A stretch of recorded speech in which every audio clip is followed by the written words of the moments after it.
Tšauki, tšau. Ma kirjutasin just päevikut ja täna on mul sulle hästi oluline, aga raske teema edasi anda. Ja see on teema, millest inimesed ei taha omavahel rääkida. See on üks tabu teema. Ja see on raha teema.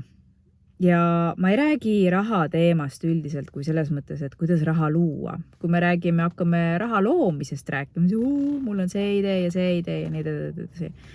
Ja inimesed on nagu, see teema ma ütleks pigem meeldib inimestele, millest rääkida.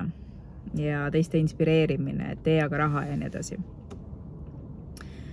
Aga kui me läheme koju ja me hakkame rääkima näiteks pere eelarvest, me hakkame rääkima pere kuludest ja eriti kui me nii-öelda siis peame avama oma rahakotti, näiteks oma abikaasaga, elukaaslasega, kuhu läheb sinu raha, kuhu läheb minu raha, kui palju me siis mõlemad panustame. Ja see on üks raske teema sellepärast, et väga suur osa inimesi väldib seda teemat siis lähisuhetes. Ja väga suur osa, kui sellest räägitakse, siis kipuvad inimesed omavahel riidu minema.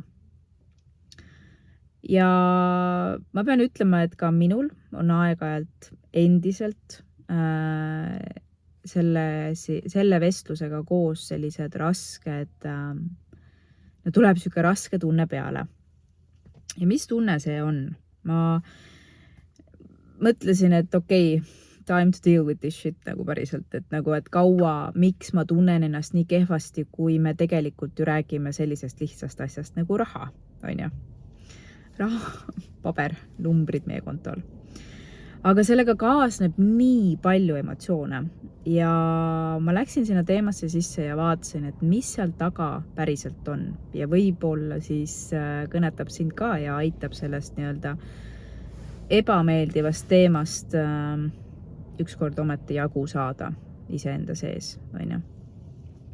Ja et sa saaksid rahumeeli neid asju oma kõige lähedasema inimesega arutada niimoodi, et ei pea omavahel riidu kiskuma.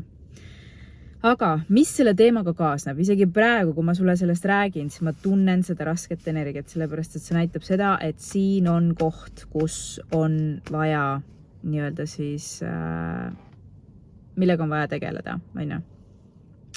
Aga selle teemaga, kui me räägime kuludest, kui me räägime isiklikest kuludest näiteks, siis esiteks, nii kui see teema üles võetakse, mõlemapoolne reaktsioon, mida ma olen märganud, on see, et mõlemad lähevad kaitsesse. Kohe kaitsesse. Ma olen valmis vastu panema, kui on vaja. Nii, järgmine, ohvri roll. Minult tahetakse ära võtta.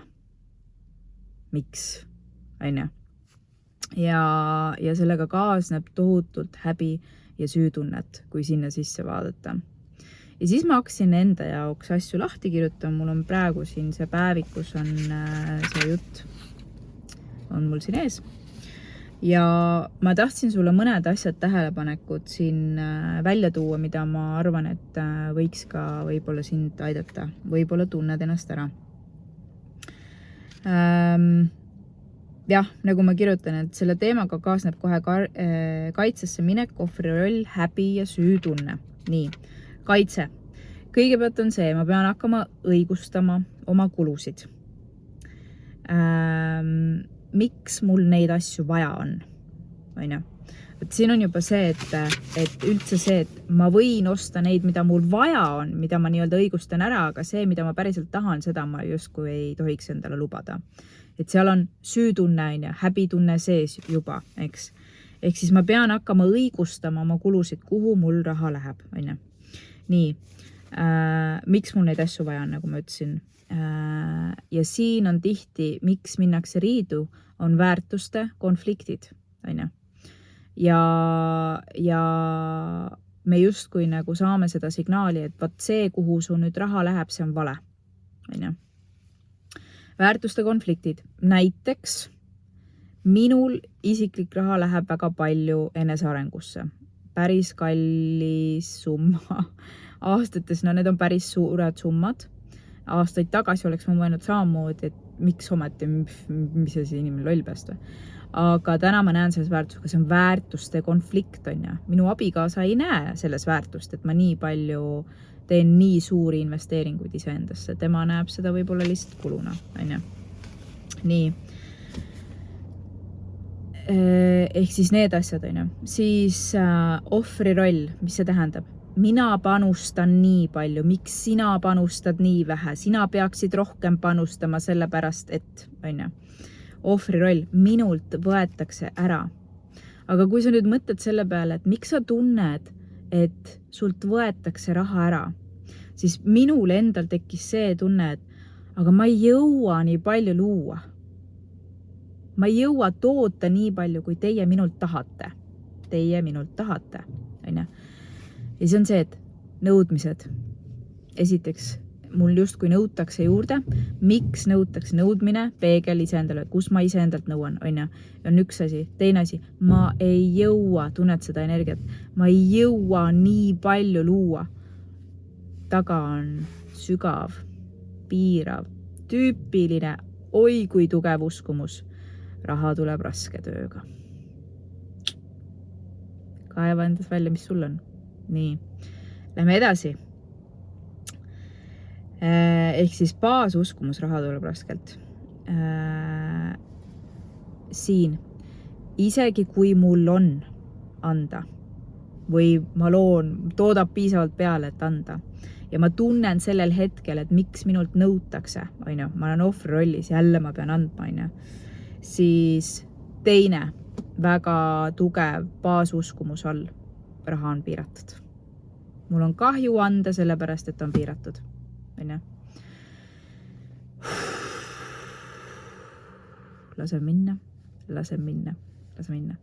Raha ei ole piiratud ja raha tuleb kergusega, kui sa lased nendel asjadel uskumustel minna. On ju? Kuidas raha kergusega tuleb sellest, me võime rääkida ja sellest ma räägin ka rahauskumuste koolitusel, by the way. Aga lähme edasi. Üldse see tunne, mida ma olen tähele pannud. Ma juba, kui ma hakkasin raha analüüsi tegema iseendas rahauskumustega, siis ma märkasin seda oma isas, ma märkan seda oi kui paljudes inimestes. Kui raha on, siis on ju hästi. Siis sa saad kohe aru, et inimesel on hea tunne. Ja kui raha on puudu või ta tunneb, et on vähe, raha on piiratud, ma elan puuduses, siis ta tunneb, siis see inimene on tujust ära. Ta on rahulolematu, ta hakkab nokkima ja siis tekib see nõudlikkus, pöörab tähelepanu, ma ei tea, negatiivsele. Näiteks pereliikmete juures. Miks seda ei tee, miks ei tee? Muidu on tore inimene, on ja, aga võt siis ja pärast saad hiljem aru, et mingi raha teema oli. Tuleb tuttav ette. Kuidas sa ise oled? Mina olen ka. Ja ükskõik kui palju või vähe seda raha ei ole, on ja. Aga kui sa tunned seda puudust, siis sa oled pehmelt öeldes tusane. Ja? Miks? Jällegi. Üleüldine ühiskondlik norm. Kui sul raha on, järelikult sa oled midagi õigesti teinud. Oled osanud säästa, oled osanud õigeid investeeringuid teha, oled osanud õigeid kulutusi teha, mida iganes. Õigeid, on ja? Järelikult ma olen armastatud. Ja kui ma tunnen, et ma olen armastatud, me mõõdame oma väärtust tihti rahas. Kui palju mul raha on. Nüüd, kui sul on raha puudu, kui see tunne tuleb peale, raha ei ole kunagi puudu. Trigerdan sind, jah. Aga kui sul tuleb see tunne peale, et raha on puudu, mis moodi sa ennast tunned? Valus hakkab. Siin hakkab valus. Sellega kaasneb alaväärsus, häbi, süütunne. Mäletad, kuidas sul kodus oli? Miks sul jälle raha vaja on? Kus eelmine raha läks? Mida sa ostsid? No kas sul on vaja osta siis selliseid asju? No kas oli vaja raha sinna panna? Noh, on sul nüüd parem või? Ma ei näe tulemusi. Kuidas sa ennast tunned? Häbi. Ma olen vale. Ma tegin valesid otsuseid. Kui mul raha ei ole, järelikult ma ei oska rahaga ümber käia. Ma olen teinud valesid otsuseid. Ma olen vale. Ma tunnen häbi. Ma tunnen süüd. Ma ei ole piisav. Ma ei ole armastatud. Ja kui inimene tunneb, et ma ei ole armastatud, mis ma teen? Ma pean minema kaitsesse. Ma olen tusane. Ma olen närviline. Ma näitan seda välja, et ma ei ole tasakaalus.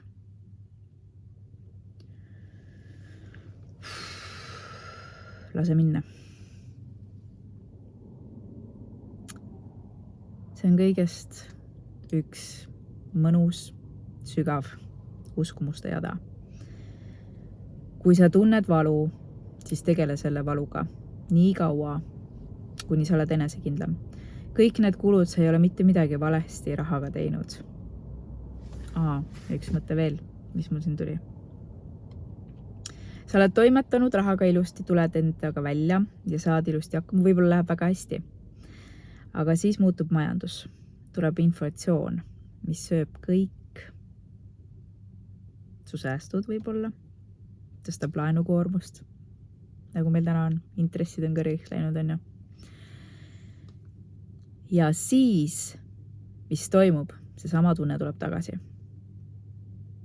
Elu peegeldab. Next level. Sul on vaja järgmisel tasemel tegeleda nende uskumustega. Ja nii kaua elu peegeldab, kui sa muudad need ära. Raha ei tule raske tööga. Raha tuleb kerguses. Raha loomine on kerge. Piiratud ei ole ta mitte kuidagi moodi. Raha on energia. Nii öelda.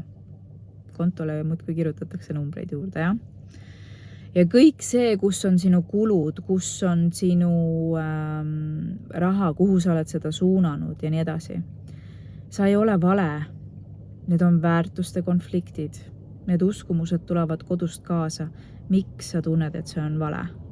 Kes pani sind uskuma, et see tee, mida sina oled valinud, kuhu sa oled otsustanud oma raha suunata? Miks sa arvad, et see on vale? Teine inimene peegeldab sulle ainult väärtuste konflikte, on ju? Ja armasta ennast sellepärast, et sa oled raha sinna suunanud. See on sinu jaoks olnud õige, see on sinu jaoks olnud vajalik. Ja võt siin on enesekindluse töö. Enesekindluse koolitus aitab, kui on vaja, on ju? Nii et